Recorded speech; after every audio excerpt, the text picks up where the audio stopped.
ఓం శాంతి. ఈరోజు అవ్యక్త BapDada Murli. Date 22 December 2024. Revise course date 17/3/2003.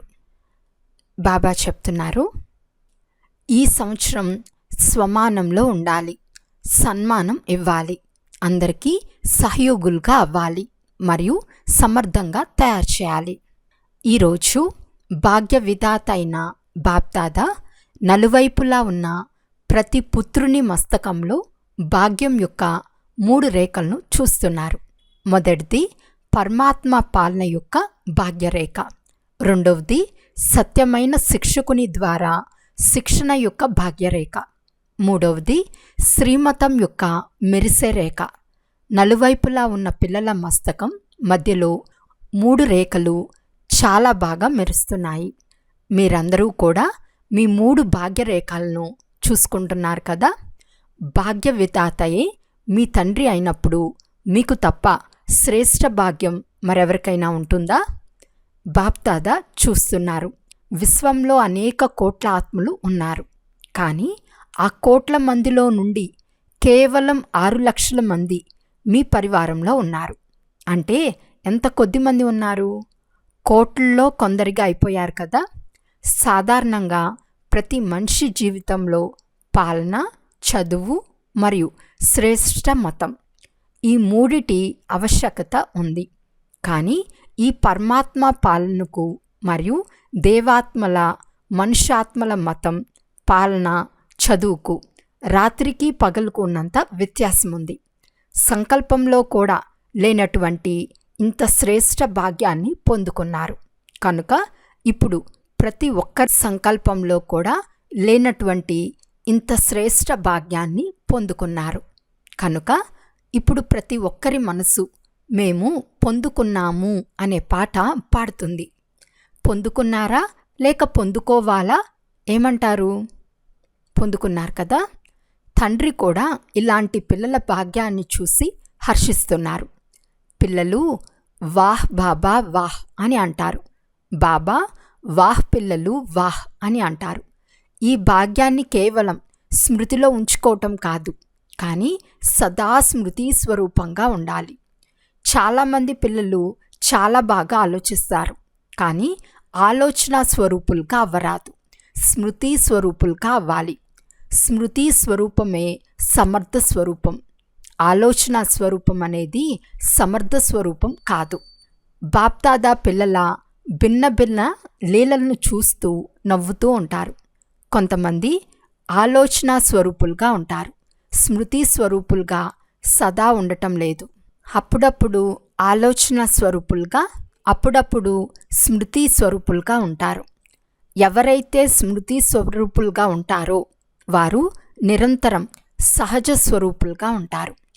ఎవరైతే ఆలోచన స్వరూపులుగా ఉంటారో వారు శ్రమ చేయాల్సి వస్తుంది. ఈ సంగం యుగం శ్రమ చేసే యుగం కాదు, సర్వప్రాప్తులను అనుభవం చేసే యుగం. 63 జన్మలు శ్రమ చేశారు, కానీ ఇప్పుడు ఇది శ్రమ యొక్క ఫలాన్ని ప్రాప్తి చేసుకునే యుగం, అనగా సమయము. బాప్దాదా చూశారు, దేహభావం యొక్క స్మృతిలో ఉండేందుకు నేను ఫలానా అని ఏమైనా శ్రమ చేశారా? సహజంగానే ఆ స్మృతిలో ఉన్నారు కదా. దేహాభిమానం మీ సహజ స్వభావంగా అయిపోయింది కదా. ఎంత పక్కాగా అయిపోయింది అంటే ఇప్పుడు కూడా అప్పుడప్పుడు చాలామంది పిల్లలు ఆత్మాభిమానిగా అయ్యే సమయంలో దేహాభిమానం వారిని తన వైపుకు ఆకర్షించుకుంటుంది. నేను ఆత్మను అని ఆలోచిస్తారు. కానీ దేహభావం ఎంత సహజంగా అయిపోయింది అంటే కోరుకోకపోయినా, ఆలోచించకపోయినా మాటిమాటికి దేహభావంలోకి వచ్చేస్తారు. బాప్దాదా చెప్తున్నారు, ఇప్పుడు మరజీవ జన్మలో ఆత్మాభిమానిగా, అనగా దేహీ అభిమాని స్థితి కూడా అంతే సహజ స్వభావంగా ఉండాలి. నేను ఆత్మను అని శ్రమ చేయాల్సిన అవసరం ఉండకూడదు. ఎలాగైతే ఎవరైనా బిడ్డ జన్మించినప్పుడు వారికి కొంత తెలివి వచ్చిన తర్వాత వారెవ్వరు, ఎవరి బిడ్డ అనే పరిచయాన్ని వారికి తెలిపిస్తారు కదా. అలాగే బ్రాహ్మణ పిల్లలైన మీకు బ్రాహ్మణ జన్మ తీసుకుంటూనే ఏ పరిచయం లభించింది? మీరెవ్వరు అనే పరిచయం లభించింది. ఆత్మపాఠం పక్కా చేయించబడింది కదా. కనుక ఈ మొదట పరిచయం సహజ స్వభావంగా అయిపోవాలి. సహజ స్వభావం అనేది నిరంతరం ఉంటుంది, గుర్తు చేసుకోవాల్సిన అవసరం ఉండదు. అదేవిధంగా ఇప్పుడు సమయానుసారంగా ప్రతి బ్రాహ్మణాత్మకు దేహీ అభిమాని స్థితి సహజంగా ఉండాలి. చాలామంది పిల్లలు ఆలోచించాల్సిన అవసరం లేకుండానే స్మృతి స్వరూపులుగా ఉంటున్నారు. ఇప్పుడు నిరంతరం మరియు సహజ స్మృతి స్వరూపులుగా అవ్వవలసిందే. బ్రాహ్మణులందరికీ చివర్లో వచ్చే అంతిమ చిన్న పరీక్ష నష్టో మోహ స్మృతి స్వరూపం. ఈ సంవత్సరం ఏం చేస్తారు? ఈ సంవత్సరం విశేషంగా ఏ లక్ష్యం ఉంచుకోవాలి అని చాలామంది పిల్లలు అడుగుతారు. బాప్దాదా చెప్తున్నారు, సదా దేహీ అభిమాని స్మృతి స్వరూప భవ. జీవన్ముక్తి అయితే ప్రాప్తి అవ్వవలసిందే, కానీ జీవన్ముక్తులుగా అయ్యే ముందు శ్రమ నుండి ముక్తులుగా అవ్వండి. ఈ స్థితి సమయాన్ని సమీపంగా తీసుకొస్తుంది. అంతేకాక విశ్వంలోని మీ సోదరీ సోదరులందరినీ దుఃఖము అశాంతి నుండి ముక్తులుగా చేస్తుంది. మీ ఈ స్థితి ఆత్మలందరి కోసం ముక్తిధామం యొక్క తలుపును తెరుస్తుంది. మరి మీ సోదరీ సోదరులపై దయ కలగటం లేదా? నలువైపులా ఉన్న ఆత్మలు ఎంతగానో ఆర్తనాదాలు చేస్తున్నారు. కనుక మీ ముక్తి సర్వులకు ముక్తిని ఇప్పిస్తుంది. కనుక సహజ స్మృతి నుండి సమర్థ స్వరూపంగా ఎంతవరకు అయ్యాము అని చెక్ చేసుకోండి. సమర్థ స్వరూపంగా అవ్వటం అంటేనే వ్యర్థాన్ని సహజంగా సమాప్తం చేయటం. మాటిమాటికి శ్రమ చేసే అవసరం ఉండదు. బాప్దాదాకు పిల్లలపై స్నేహం ఉన్నందున ఇప్పుడు ఈ సంవత్సరం ఏ సమస్యల్లోనూ ఏ పుత్రుడు శ్రమ చేయటాన్ని చూడకూడదని కోరుకుంటున్నారు. సమస్యలు సమాప్తమైపోవాలి మరియు సమాధాన సమర్థ స్వరూపంగా ఉండాలి. ఇది జరుగుతుందా? దాదీలు చెప్పండి, ఇది జరుగుతుందా? టీచర్లు చెప్పండి, ఇది జరుగుతుందా? పాండవులు చెప్పండి, జరుగుతుందా? తర్వాత ఇది ఉంది కదా, ఇది జరిగింది కదా, ఇలా జరగకుండా ఉంటే ఇది జరిగేది కాదు అని సాకులు చెప్పకండి. బాప్దాదా చాలా మధురాతి మధురమైన ఆటలన్నీ చూసేశారు. ఏం జరిగినా అనగా తనువు ద్వారా, మనస్సు ద్వారా, వ్యక్తుల ద్వారా, ప్రకృతి ద్వారా ఎంత పెద్ద సమస్య వచ్చినా, హిమాలయాల కంటే పెద్దదిగా ఉన్నా, 100 రెట్లు పెద్దదైన సమస్య స్వరూపంగా ఉన్నా, ఆ పరిస్థితులన్నీ మీ స్వస్థితి ముందు పెద్దవేమీ కాదు. స్వస్థితికి సాధనం స్వమానము. స్వమానం అనేది సహజ రూపంలో ఉండాలి. స్మృతి చేయాల్సిన అవసరం ఉండరాదు. నేను స్వదర్శన చక్రధారిని, నేను కంటి పాపను, నేను హృదయ సింహాసనాధికారిని, నేను అయ్యే ఉన్నాను అని మాటిమాటికి శ్రమ చేసే అవసరం ఉండరాదు. మీరు కాకుండా ఇంకెవరైనా అవుతారా? కల్పకృతం ఎవరయ్యారు? ఇతరులెవరైనా అయ్యారా? లేక మీరే అయ్యారా? మీరే అయ్యారు, మీరే అవుతున్నారు. ప్రతి కల్పం మీరే అవుతారు. ఇది నిశ్చితం. వీరు కల్పకృతపు ఆ పిల్లలే అని బాప్దాదా అందరి ముఖాలు చూస్తున్నారు. మీరు కేవలం ఈ కల్పం వారా లేక అనేక కల్పాల వారా? అనేక కల్పాల వారే కదా. ఎవరైతే ప్రతి కల్పం ఉన్నారో వారి చేతులెత్తండి. ఇది నిశ్చితమే కదా. మీకైతే పాస్ సర్టిఫికేట్ లభించింది కదా, లేక తీసుకోవాలా? లభించింది కదా. లభించిందా లేక తీసుకోవాలా? కల్పకృతం లభించినప్పుడు ఇప్పుడు ఎందుకు లభించదు? మాకు సర్టిఫికేట్ లభించే ఉంది అనే స్మృతి స్వరూపంలో ఉండండి. పాస్ విత్ హానర్ లేక పాస్ అనే తేడా అయితే ఉంటుంది, కానీ అయ్యేది మనమే. పక్కా కదా. లేకుంటే రైల్లో వెళ్తూ వెళ్తూ మర్చిపోవటం, విమానంలో వెళ్తూ స్మృతి ఎగిరిపోవటం ఇలా ఉండదు కదా. ఇలా ఉండరాదు. ఎలాగైతే ఈ సంవత్సరం శివరాత్రిని నలువైపులా ఉమ్మంగ ఉత్సాహాలతో జరుపుకోవాలని దృఢ సంకల్పం చేశారు మరియు జరుపుకున్నారు కదా. దృఢ సంకల్పం ద్వారా ఏదైతే ఆలోచించారో అది జరిగిపోయింది కదా. మరి ఇది ఏ విషయం యొక్క అద్భుతం? ఏకత మరియు దృఢత యొక్క అద్భుతం. 67 ప్రోగ్రామ్స్ చేయాలని అనుకున్నారు, కానీ చాలామంది పిల్లలు అంతకంటే ఎక్కువ ప్రోగ్రామ్స్ చేయటాన్ని బాప్తాత చూశారు. ఇది సమర్థ స్వరూపానికి గుర్తు, ఉమ్మంగ ఉత్సాహాలకు ప్రత్యక్ష రుజువు. స్వతహాగానే నలువైపులా చేసేశారు కదా.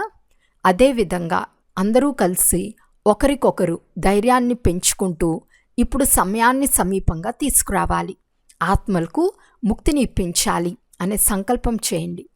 కానీ మీ ఆలోచనను స్మృతి స్వరూపంలోకి తీసుకొచ్చినప్పుడే ఇది జరుగుతుంది.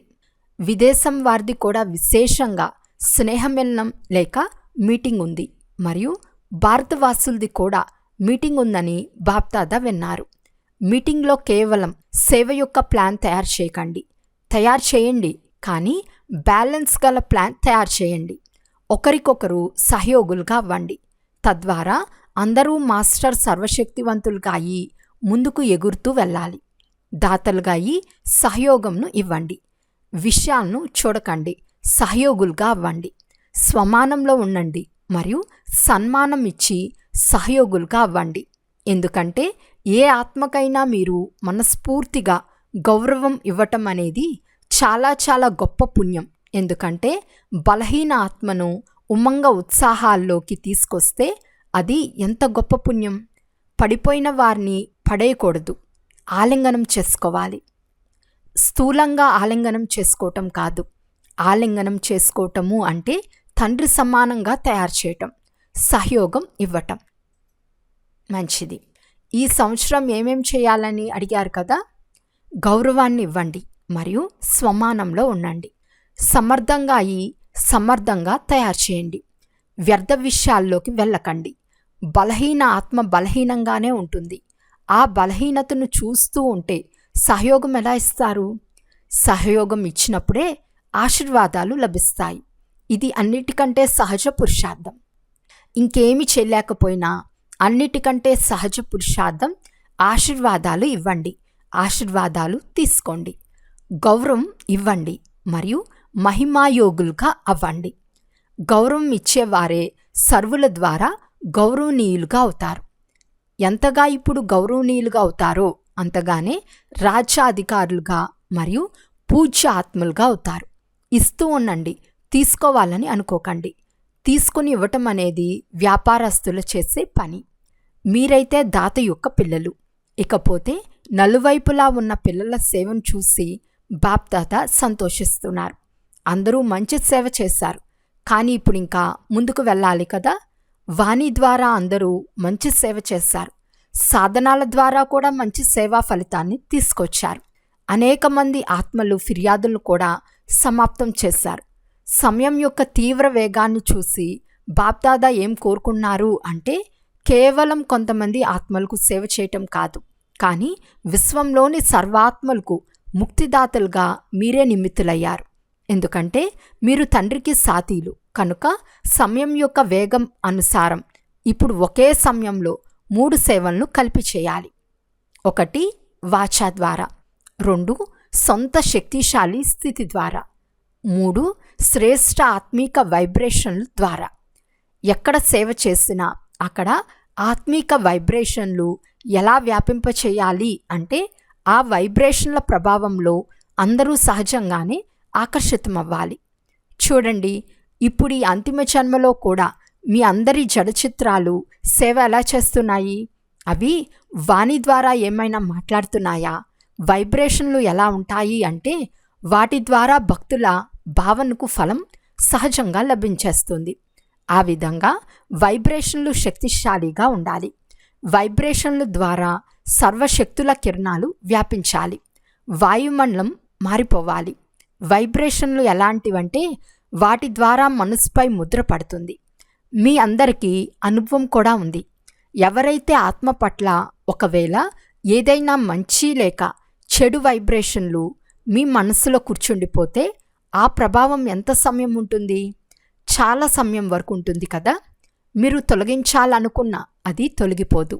ఎవరి గురించి అయినా చెడు వైబ్రేషన్ కూర్చుండిపోతే అది సహజంగా తొలగిపోతుందా? అదేవిధంగా మీ సర్వశక్తుల కిరణాల యొక్క వైబ్రేషన్లు ముద్ర వలె పనిచేస్తాయి. మాటలను మర్చిపోవచ్చు, కానీ వైబ్రేషన్ల ముద్ర సహజంగా తొలగిపోదు. అనుభవం ఉంది కదా? ఉందా అనుభవం?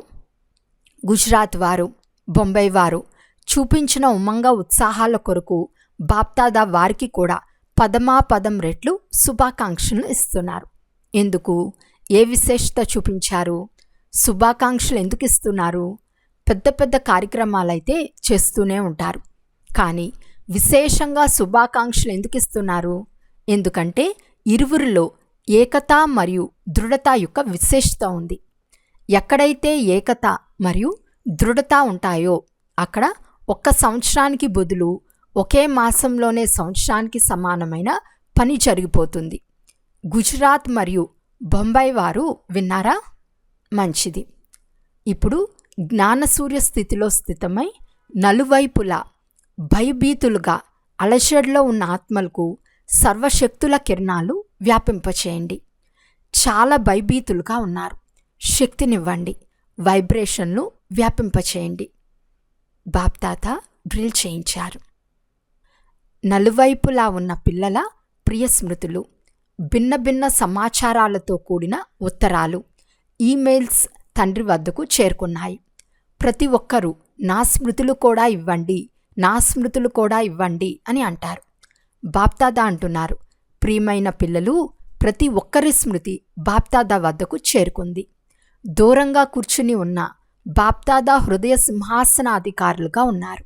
కనుక నా స్మృతి ఇవ్వండి, నా స్మృతి ఇవ్వండి అని మీ అందరికీ ఎవరైతే చెప్పారో వారందరి స్మృతి బాప్దాదా వద్దకు చేరుకుంది. కనుక పిల్లల ప్రేమ మరియు తండ్రి ప్రేమయే పిల్లలను ఎగిరిస్తూ ఉంది. అచ్చా, నలువైపులా ఉన్న అతి శ్రేష్ఠ భాగ్యవంతులకు, కోట్లలో కొంతమంది విశేష ఆత్మలకు, సదా స్వమానంలో ఉంటూ సన్మానం ఇచ్చేవారికి, సర్వీసబుల్ పిల్లలకు, సదా స్మృతి స్వరూపం నుండి సమర్థ స్వరూపంగా అయ్యే ఆత్మలకు, సదా అచల్ అడోల్ స్థితి అనే ఆసనంపై స్థితమై ఉండే సర్వశక్తి స్వరూప పిల్లలకు బాప్దాదా యొక్క ప్రియ స్మృతులు మరియు నమస్తే. పిల్లలందరి తరపు నుండి బాప్దాదాకు ప్రియ స్మృతులు మరియు నమస్తే నమస్తే నమస్తే. దాదీ గారితో, బాప్దాదాకు మీ పైన విశేషమైన సంతోషం ఉంది. ఎందుకంటే ఎలాగైతే బ్రహ్మబాబా అందరినీ ఇది చెయ్యాలి, ఇప్పుడే చెయ్యాలి అని ఆజ్ఞాపించేవారో అలా మీరు కూడా బ్రహ్మబాబాను అనుసరించారు. మీరు కూడా నా తోడు ఉన్నారు. నేనైతే ఉండనే ఉన్నాను, కానీ మీరు నిమిత్తులయ్యారు కదా. ఎలాంటి దృఢ సంకల్పం చేశారు అంటే దాని ద్వారా నలువైపులా సఫలత ఉంది.